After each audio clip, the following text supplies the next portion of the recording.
بسم اللہ الرحمن الرحیم۔ آج آپ سورہ بقرہ کی آیت نمبر 3 کا ترجمہ اور تفسیر سماعت فرمائیں گے۔ الذین یؤمنون بالغیب ویقیمون الصلاۃ ومما رزقناہم ینفقون، جو بے دیکھی چیزوں پر ایمان لاتے ہیں اور نماز قائم کرتے ہیں اور جو کچھ ہم نے انہیں دیا ہے اس میں سے اللہ کی خوشنودی کے کاموں میں خرچ کرتے ہیں۔ یعنی یہ کتاب ہے جو سراسر ہدایت و رہنمائی ہے، مگر اس سے فائدہ اٹھانے کے لیے ضروری ہے کہ آدمی میں چند صفات پائی جاتی ہوں۔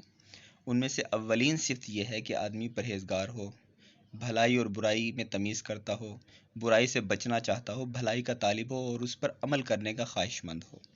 رہے وہ لوگ جو دنیا میں جانوروں کی طرح جیتے ہوں، جنہیں کبھی یہ فکر لاحق نہ ہوتی ہو کہ جو کر رہے ہیں وہ صحیح بھی ہے یا نہیں، بس جدھر دنیا چل رہی ہے، جدھر خواہش نفس دھکیل دے یا جدھر قدم اٹھ جائیں اس طرف چل پڑتے ہوں، تو ایسے لوگوں کے لیے قرآن میں کوئی رہنمائی نہیں ہے۔ قرآن سے فائدہ اٹھانے کے لیے دوسری شرط ہے غیب پر یقین رکھنا۔ غیب سے مراد وہ حقیقتیں ہیں جو انسان کے حواس سے پوشیدہ ہیں اور کبھی براہ راست عام انسانوں کے تجربہ مشاہدے میں نہیں آتی، مثلاً خدا کی ذات و صفات، ملائکہ، وحی، جنت، دوزخ وغیرہ۔ ان حقیقتوں کو بغیر دیکھے ماننا اور اس اعتماد پر ماننا کہ نبی صلی اللہ علیہ وآلہ وسلم ان کی خبر دے رہے ہیں، ایمان بالغیب ہے۔ آیت کا مطلب یہ ہے کہ جو شخص ان غیر محسوس حقیقتوں کو ماننے کے لیے تیار ہو، صرف وہی قرآن کی رہنمائی سے فائدہ اٹھا سکتا ہے۔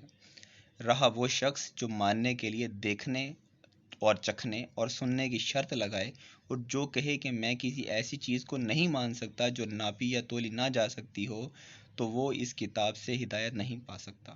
قرآن سے فائدہ اٹھانے کی تیسری شرط ہے نماز۔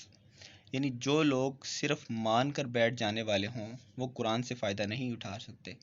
اس سے فائدہ اٹھانے کے لیے ضروری ہے کہ آدمی ایمان لانے کے فوراً بعد ہی عملی اطاعت کے لیے آمادہ ہو، اور عملی اطاعت کی اولین علامت اور دائمی علامت نماز ہے۔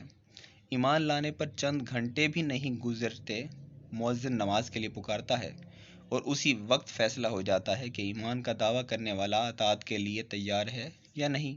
پھر یہ مؤذن روز 5 وقت پکارتا ہے، اور جب بھی انسان اس کی پکار پر لبیک نہ کہے اسی وقت ظاہر ہو جاتا ہے کہ بندہ ایمان اطاعت سے خارج ہو گیا ہے۔ پس ترک نماز دراصل ترک اطاعت ہے، اور ظاہر بات ہے کہ جو شخص کسی کی ہدایت پر کاربند ہونے کے لیے تیار نہ ہو اس کے لیے ہدایت دینا اور نہ دینا یکساں ہے۔ یہاں یہ بھی سمجھ لینا چاہیے کہ اقامت اصلاح ایک جامع اصلاح ہے۔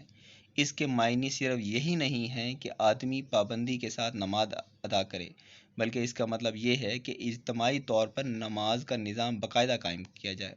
اگر کسی بستی میں ایک شخص انفرادی طور پر نماز کا پابند ہو لیکن جماعت کے ساتھ اس فرض کی ادا کرنے کا نظم نہ ہو، تو یہ نہیں کہا جا سکتا کہ وہاں نماز قائم کی جا رہی ہے۔ قرآن کی رہنمائی سے فائدہ اٹھانے کے لیے چوتھی شرط ہے کہ آدمی تنگ دل نہ ہو، زر پرست نہ ہو، اس کے مال میں خدا کے بندوں کے جو حقوق مقرر کیے جائیں انہیں ادا کرنے کے لیے تیار ہو، جس چیز پر ایمان لایا ہے اس کی خاطر مالی قربانی کرنے میں دریغ نہ کرے۔